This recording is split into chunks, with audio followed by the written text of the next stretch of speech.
Hello viewers, আপনাদের সকলকে আমার সালাম, আসসালামু আলাইকুম এবং অন্যান্য ধর্মের ভাই বোনদের প্রতি আন্তরিক ভালোবাসা ও অভিনন্দন। সম্মানিত ভিউয়ার্স, আমি আছি পাভেল প্রামাণিক সিএনজি নিউজ ইউটিউব চ্যানেল থেকে।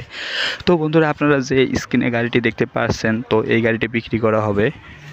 গাড়িটি বর্তমানে আছে রাজবাড়ী পাংশা উপজেলায়। তো আপনারা স্ক্রিনে দেওয়া নাম্বারে বা ওই যে গাড়ির পেছনে যে নাম্বারটি দেখা যাচ্ছে, তো সেই নাম্বারে আপনারা সরাসরি যোগাযোগ করে আপনারা কিন্তু মালিকের সাথে কথা বলতে পারেন। তো বন্ধুরা, গাড়িটির মডেল হচ্ছে 2018 10 মাসের।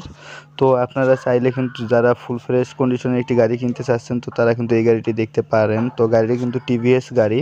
তো গাড়িটি আসলে বডিতে কোনো টাচ আপ বা কোনো কাজ নেই, ইঞ্জিন একদম ফ্রেশ আছে এবং গাড়ির চাকাগুলো কিন্তু নতুনের মতোই আছে। তো বন্ধুরা, গাড়ির ডেকোরেশনটিও সুন্দর আছে। তো আপনারা যদি এই গাড়িটি যদি নিতে চান, তাহলে অবশ্যই মালিকের সাথে সরাসরি কথা বলবেন। আর আমরা বর্তমানে রেগুলার ভিডিও দিতে পারতেছি না, কারণ আমাদের গাড়ি ভিডিও দেওয়ার আগেই সেল হয়ে যায়। তো আপনারা যদি গাড়ি বিক্রি করতে চান বা কিনতে চান, তাহলে অবশ্যই আমাদের সাথে যোগাযোগ করতে পারেন, কোনো সমস্যা নেই। তো বন্ধুরা, আমাদের আজকের ভিডিওটি এই পর্যন্তই। তো আপনাদের যদি কোনো কিছু গাড়ি সম্পর্কে জানার থাকে, তাহলে অবশ্যই মালিকের সাথে সরাসরি কথা বলবেন। ভালো থাকবেন, সুস্থ থাকবেন। আসসালামু আলাইকুম।